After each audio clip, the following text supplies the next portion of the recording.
जय श्री राधे मित्रों, नमस्कार। कैसे हैं आप सब?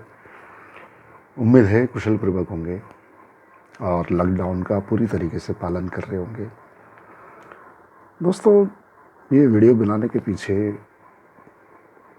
कई सारे कारण हैं मेरे लिए। एक तो आप जानते हैं, जन्म मृत्यु, यश अपयश, ये सब भगवान के हाथ में है। सब भगवान के हाथ में। कोई जन्म लेने वाला यह नहीं सोचता कि लॉकडाउन चल रहा है। ठीक है, ऐसे मृत्यु वाला भी कभी ये नहीं सोचता कि अभी तो लॉकडाउन है, यहाँ पर साथ में जाने वाले लोग एकत्रित होंगे या नहीं होंगे, मिल पाएंगे या नहीं मिल पाएंगे। तो जब भी भगवान का बुलावा आ जाता है तो व्यक्ति को जाना ही पड़ता है। और इसलिए हमें ज्ञानवान होकर हर कार्य को सुदृढ़ तरीके से शास्त्रीय विधान से करना आवश्यक होता है। आज का जो कैप्शन है हमारा, बड़ा सोच समझ के, जो मेरे मन में व्यथा थी उसको निकालते हुए हम लोग इस वीडियो को बनाने जा रहे हैं। आज कई लोग, मेरे भी कई जान पहचान वाले, या मेरठ से, मेरठ के बाहर, कुछ विदेश में भी इस कोरोना काल में मृत्यु लोक को प्राप्त हुए। कारण कोरोना नहीं, कारण आयु पूर्ण होना, यह कहा जा सकता है। तो यह जो आप जानते हैं, इस समय पर कोई भी मृत्यु के नाम पर जाने को तैयार नहीं है। कोई भी क्या, आदमी 10 बार सोचता है। कई बार ऐसे वीडियोस वगैरह सोशल नेटवर्किंग साइट में आते हैं, आप लोग जानते हैं कि विशेष वर्ग के लोग, अलग लोग अर्थी को कंधा दे रहे हैं, जैसे तैसे कार्य को निपटा रहे हैं। कुल मिला के अंत्येष्टि क्रिया जो वैसे निपटा रहे हैं।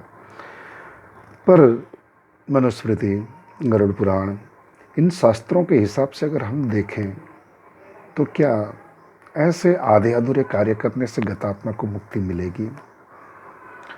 या कोरोना काल में छोड़िए, किसी भी तरीके से अकाल मृत्यु में या किसी की सकाल मृत्यु में भी कार्य पूर्ण ना होने से तो मुक्ति नहीं मिलती, ऐसे हमारे शास्त्र कहते हैं। तो आखिर क्या किया जाए जिसको करने से व्यक्ति को मोक्ष की प्राप्ति हो, है ना? देखिए, कोरोना काल की बड़ी विशेष घड़ी है। मैं आप सब लोगों से पुनः निवेदन करूंगा, कई बार पिछले वीडियो में भी मैंने आपसे निवेदन किया था कि कोई भी घर से बाहर ना निकलें। आप भी देख रहे हो, हम भी अभी घर के अंदर ही हैं, पूरी तरीके से पूर्ण सुरक्षा के साथ। और सर सफाई का विशेष ध्यान दें। कई लोग बोलते तो बड़ा दुख होता है कि भैया देखो, भगवान स्वयं नहीं आते, भगवान स्वयं ना आकर एक माध्यम बनाकर हमें सचेत करते हैं। तो डॉक्टर, उपदेशक, यही और पुलिस इत्यादि के माध्यम से हमें सचेत कर रहे हैं, स्वास्थ्य कर्मियों के माध्यम से हमें सचेत कर रहे हैं। तो हमें सावधानी तो बरतनी है कोरोना काल में। उसके बाद भी जैसे किसी की मृत्यु हो जाए तो कर्म पूरे नहीं हो सकते। ऐसे परिस्थिति में ब्राह्मण देव नहीं मिलते कहीं पर, और कहीं पर कई बार प्रश्न भी पूछते हैं कि भाई साहब, हमारे यहाँ डेथ हो गई, हम किस तरीके से कर्म को करें? तो अलग अलग बताने से ज़्यादा मैंने सोचा कि एक समग्र रूप से मैं एक वीडियो डाल देता हूँ, जिससे कि सब लोगों को इसका पूर्ण लाभ मिले। तो विषय को अधिक लंबा ना करते हुए आइए जल्दी से इस मुख्य विचार पर आते हैं। तो ध्यान दीजिएगा, सबसे पहले तो हम कुछ करें ना करें, दिन दे सकते हैं। पूरी तरीके से दिन दे सकते हैं। जैसे डेथ होती है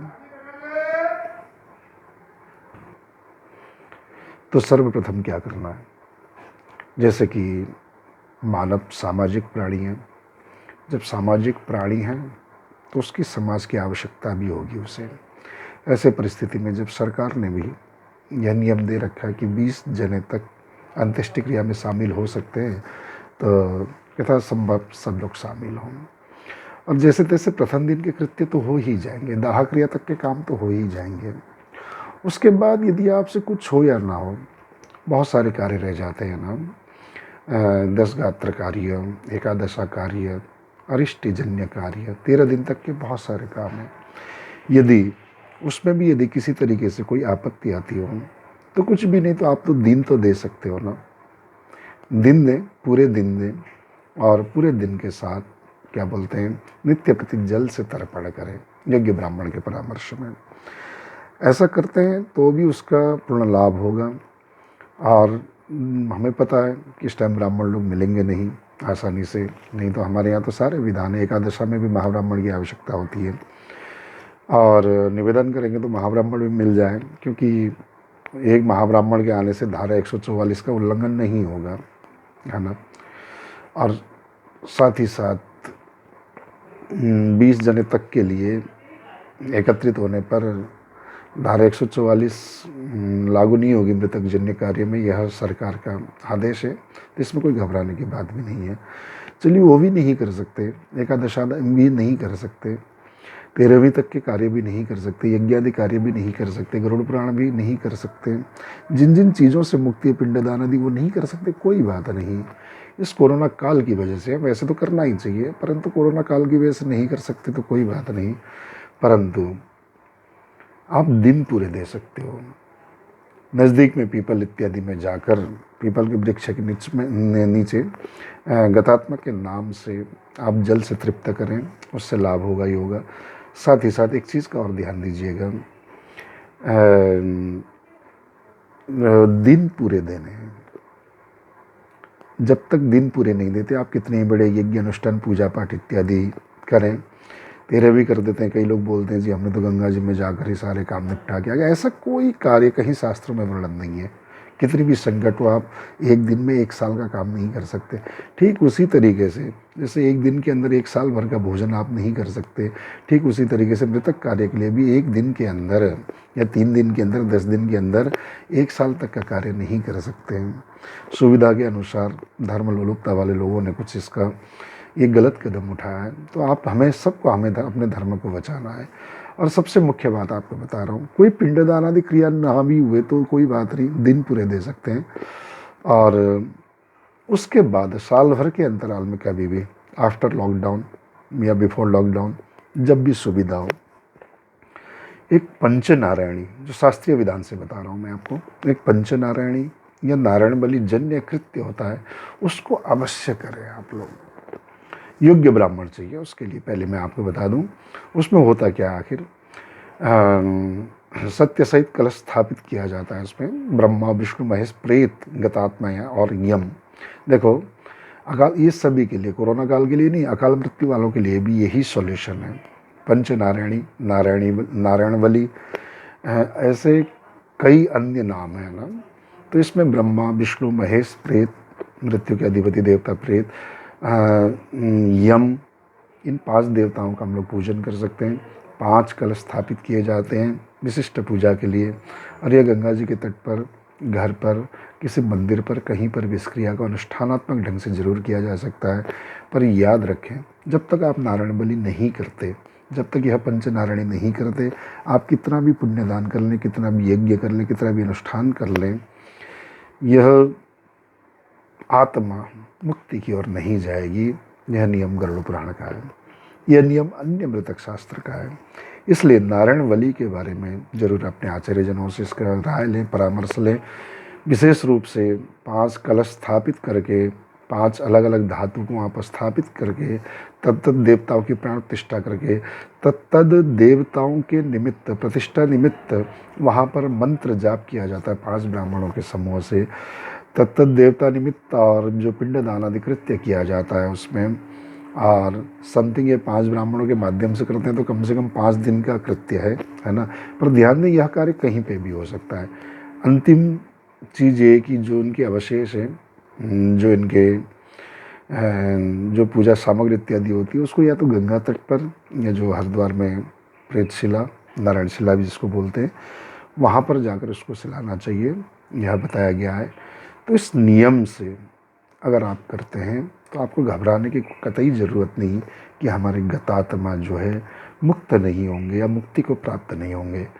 तो मुख्य रूप से नारायण बलि का विशेष रूप से ध्यान दें। नारायण बलि ही ये एक किस्म से यह समझ लीजिए कि जैसे हम लोग क्षमापन करते हैं, क्षमा से भी किसी गलती, देखो हम कार्य पूर्ण नहीं करते तो वह गलती है, गलती का प्रायश्चित है नारायण बलि। और प्रायश्चित करने से आप सब जानते हैं कि हर तरह के पाप से, हर तरह की गलती से लोग मुक्त हो जाते हैं। तो ठीक उसी तरीके से है ना, यदि आप मुक्ति चाहते हैं किसी आत्मा के लिए, तो भविष्य में नारायण बलि का सहारा लें, योग्य ब्राह्मण से इसके बारे में जानकारी लें, योग्य ढंग से अनुष्ठान ढंग से आप उस कार्य को क्रियान्वयन कराएं। हाँ, परंतु सभी चीज़ों की आवश्यकता होती है, समय, देश काल परिस्थिति, सभी चीज़ को देखते हुए ऐसा करेंगे तो सुनिश्चित घर पे कभी पितृदोष नहीं होगा। और आपको कोई ब्राह्मण देवता, कोई ज्योतिषी इत्यादि यह बताते हैं कि आपके घर पे पितृदोष है, तो भी ये नारायण बलि बिल्कुल कारगर उपाय है। विशेष रूप से ध्यान दीजिएगा एक बात, हर किसी से यह नहीं हो सकता, योग्य आचार्य से ही ये कराया जा सकता है।